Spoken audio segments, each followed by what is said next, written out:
Здравейте! Добре дошли на моят канал Нейрокундалини графика.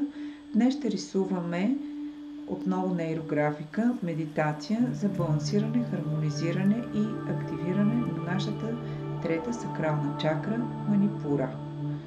Ще наклоня камерата, за да можете да виждате това, което рисувам.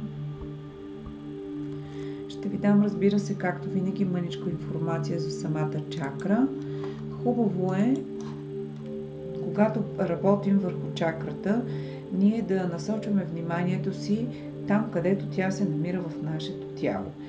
Тази чакра е третата сакрална чакра, Манипура. Тя се намира 2 пръста над нашия пъп, или в така нареченият слънчев сплит. Това е центърът на нашата сила, воля, успех, мъдрост, емоционална чувствителност, лична власт и най-вече его. На физическо ниво Манипура отговаря за храносмилането и приемането на хранителните вещества, които ни дават енергия за оцеляване. Обхваща целият слънчев сплит и центъра на нашата коремна област. Цветът на тази чакра е ярко-жълт, слънчев, светещ, пулсиращ, ярък цвят. Елементът, който отговаря за нашата чакра и който я активира, това е огъня. До сега имахме първата чакра, която беше земя, втората чакра е вода, третата е огънят. Така, и тук с тази чакра ние приключваме с работата по така наречените твърди или чакри, които ни ограничават. Това са чакрите, които ни заземяват, които ни тежат, които ни дърпат надолу, тъй като в повечето случаи в тези 3 чакри ние отработваме най-тежките наши проявления, като алчност, прекомерно безмерно желание за пари, за алкохол, за сладострастие. Тук са всички наши проблеми, свързани с секса, с миналото, проблемите с родителите, тежките спомени, работохолизма. Всичко това, прекомерно изразеното его, то съществува вече в третата чакра като негатив. Това ние да контролираме, да обсебваме. Всичко това е при прекомерна енергия, то съществува в тези наши 3 сакрални чакри. Разбира се, те имат и положителната си страна. При добра хармонизация първата чакра ще отключи нашата кундалини енергия, нашата творческа енергия, нашата съзидателна енергия, бременност, създаване, размножаване, майчинство, красиви изживявания, истински дълбоки чувства. Всичко това е присъщо, когато тези 3 чакри са в хармония. Така, да преминем към рисунката и аз ще ви казвам някакви неща за тази трета сакрална чакра Манипура. Да започнем с триъгълника. Символът на връзката с Земята. Тук за последен път рисуваме самостоятелно този триъгълник с върха надолу. В следващите чакри той присъства, но той е съчетан и с триъгълник нагоре, символът на съвършеното човешко същество. Добре, това е нашия триъгълник.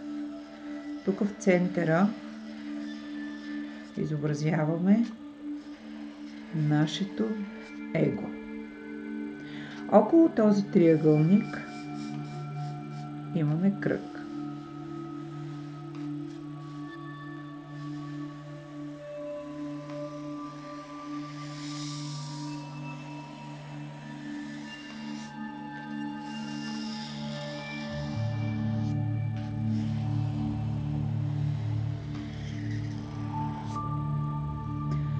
Така, ако решите да рисувате с друг маркер, това е абсолютно допустимо.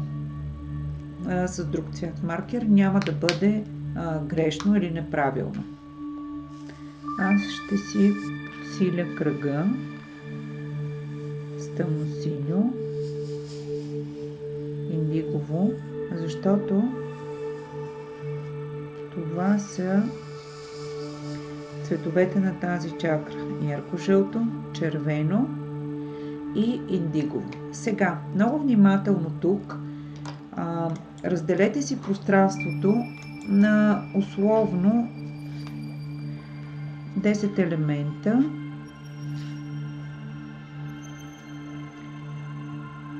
Пет, 6, 7, 8, 9, 10.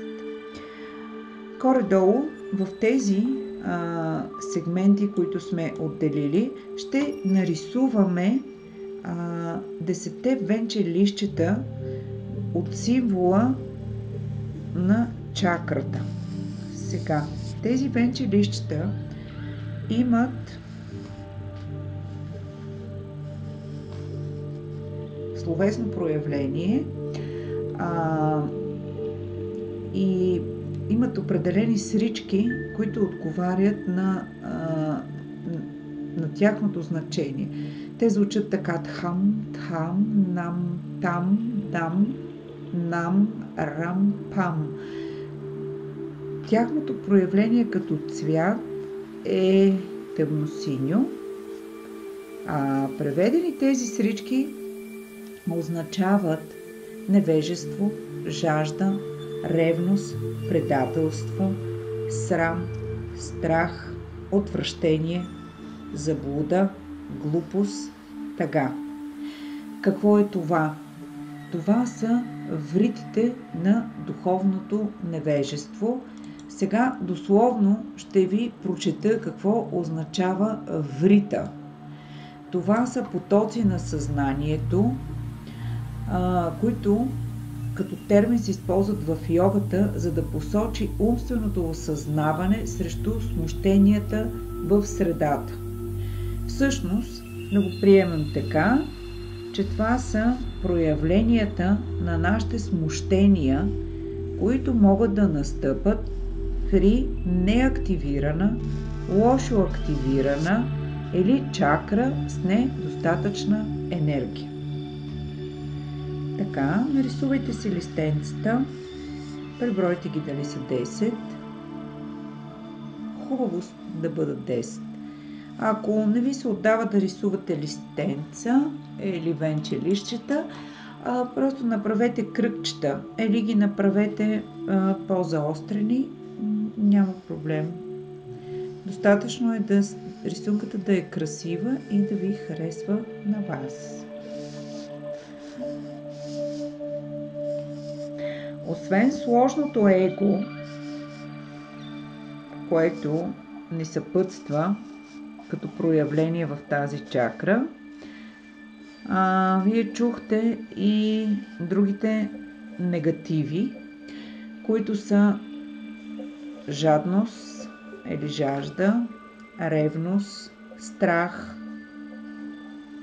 Обикновено това са първичните страхове, които са породени от емоции, страх от изоставяне, страх от забравяне, страхът от изневярата, въобще всички страхове. След това срамът, това, че не сме достатъчно уверени и се срамуваме от това да не сбъркаме, да не направим нещо, заради което да ни се подиграват, да направим нещо погрешно или не така, както е прието от всички. Отвращението. Отвращение обикновено изпитваме към неща, на които ни е вменено, че трябва да се гнусим, да се отвращаваме и да се възмущаваме. Всеки, разбира се, е имал подобно преживяване и всеки за себе си ще си прецени какво е това. Какво е това за мен? Защо аз преживявам подобно нещо?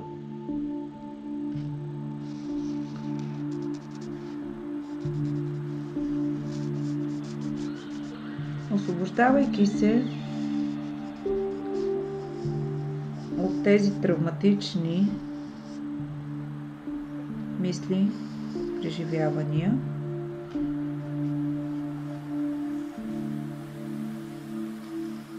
ние ще започнем да живеем много по-пълноценно.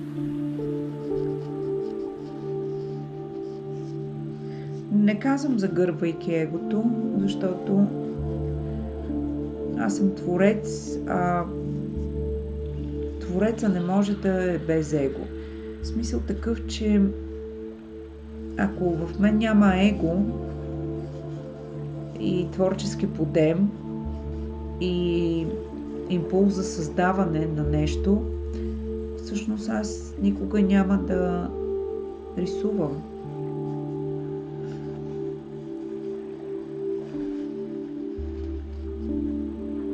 Но в случая моето его е така балансирано да достигне до етапа, да, аз искам да направя нещо красиво.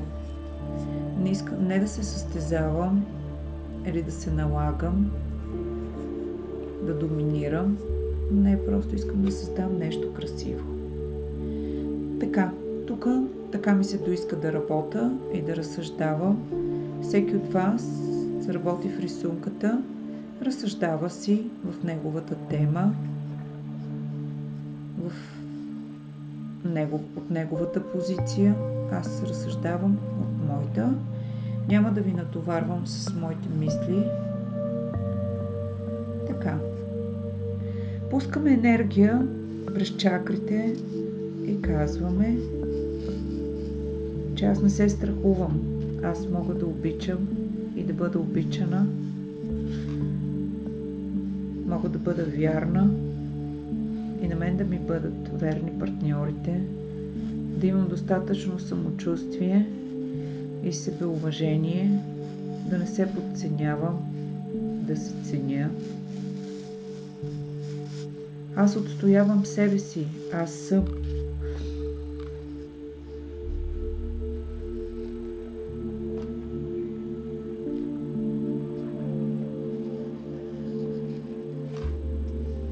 Аз съм прекрасно творческо същество, което живее, обича, твори, създава, обновява, изгаря старото, негатива.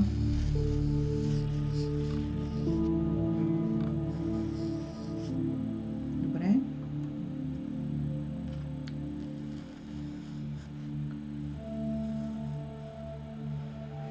Представете си, че докато рисувате, се намирате в прекрасна гора, седите на поляна, пред вас гори огън, първичният огън, този, който Бог е създал, топъл, но не ви изгаря, гали ви нежно, усещате хладната зелена трева и топлината на огъня едновременно, мириса на дърветата, мирисът на тревата, мирисът на дървата в огъня, които горят, пукането на тези дърва. Усещате как те изгарят и отдават все повече топлина и светлина. Вие рисувате и виждате отблясъците на този огън във вашата рисунка.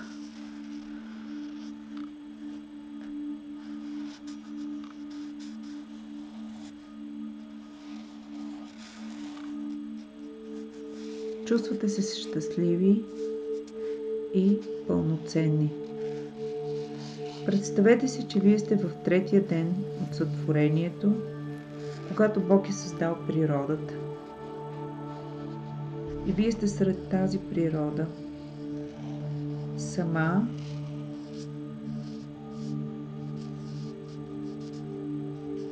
Няма никой.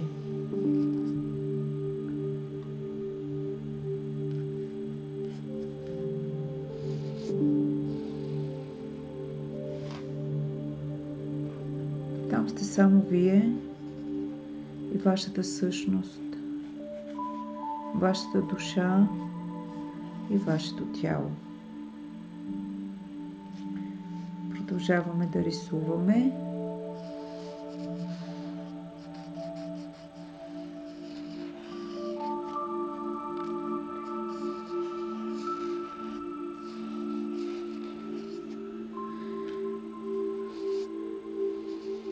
Тук, когато тази чакра, всички ние, поне веднъж в живота си, сме усетили онези пеперуди, които пърхат в стомаха ни. Това е всъщност рязката, и не знам колко правилна, не мога да кажа правилна или не, но рязката активация в тази чакра. Какво се случва, когато ние не сме готови и е така като гръм от ясно небе, на подсъзнателно ниво, на сексуално ниво, на ниво страст, нашата енергия се отключва от втората ни сакрална чакра Швадистан и директно активира нагоре Манипура. Тогава ние започваме да усещаме тези прословути пеперуди в стомаха. Обикновено, обаче, това не е най-прекрасното нещо, което ни се случва. Тъй като усетим ли тези пеперуди, трябва да знаем, че при така рязка активация в третата чакра се отключва негатива.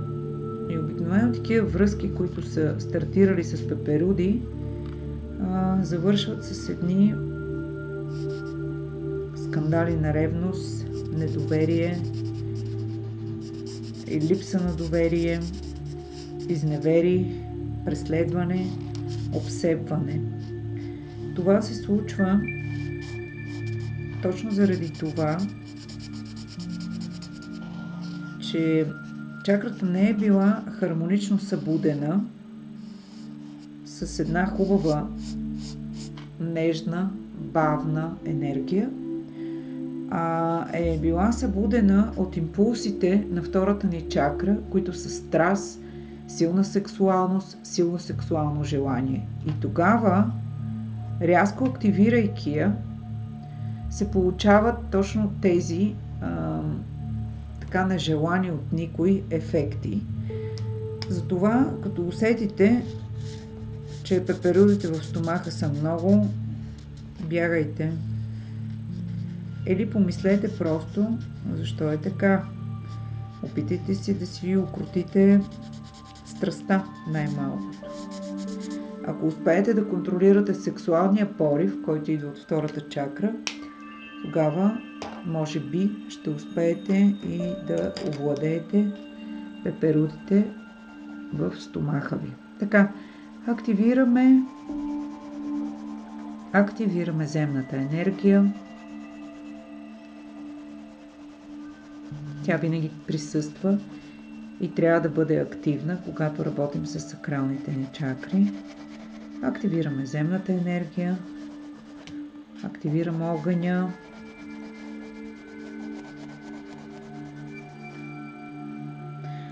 Продължаваме с работата в самата чакра. Рисуваме с ярко жълто. Това е чакрата на слънцето, на светлината на слънцето, на топлината на огъня. Даваме и много жълто. Рисуваме смело с ярки цветове. Егото можете да го оставите бяло.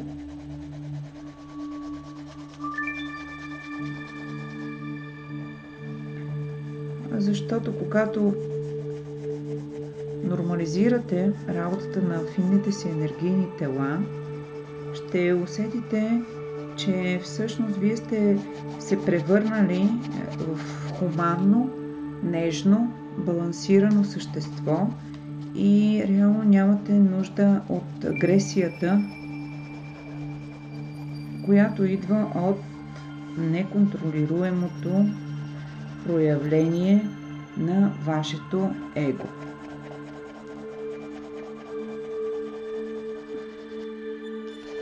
Работете толкова, колкото имате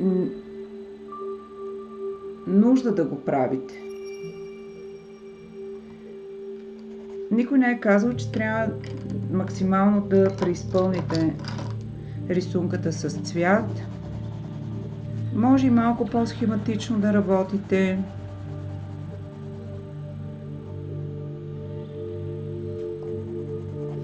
Тук вече работим с индигово синьо. Това са листенцата на лотоса.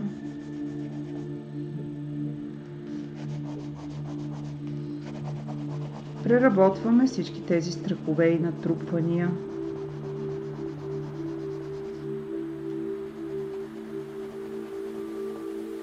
Които евентуално имаме.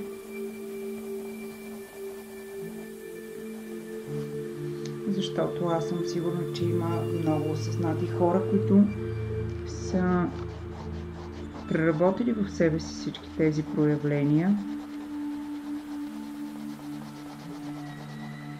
Но ние сме живи същества и живеем в този свят всеки ден, така че абсолютно всеки ден ние може да имаме ново предизвикателство, което по някакъв начин да активира нашия гняв, нашите страхове, нашите притеснения, липсата ни на вяра.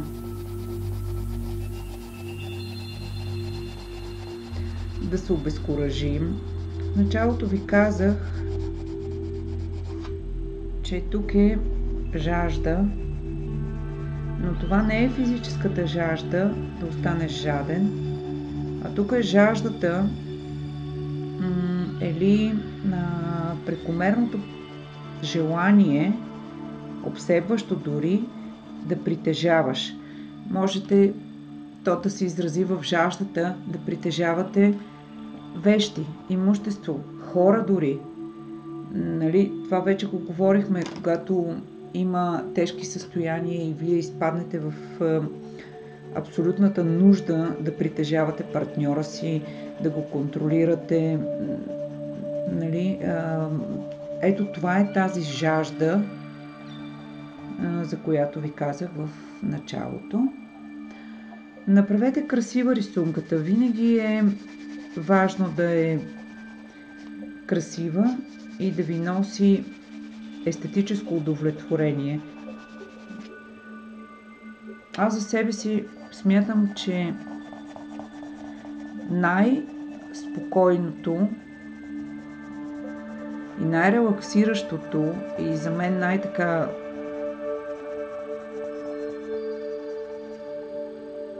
лекото като дейност,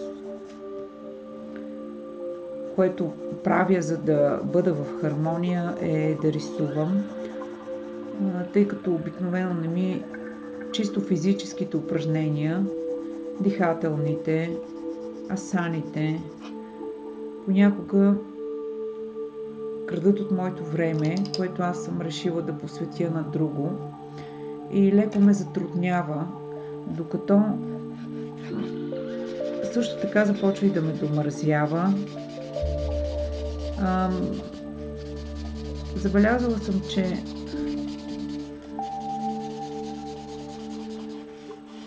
ние само в критични ситуации действаме така, активизираме се, да правим йога или да тичаме, или да дишаме, или да спортуваме, какъвто и да било спорт. Домързява ни И затова смятам, че рисуването, това да седнеш да нарисуваш една рисунка за 20 минути и това да ти помогне ти да си в баланс и хармония е удивително. Удивително е.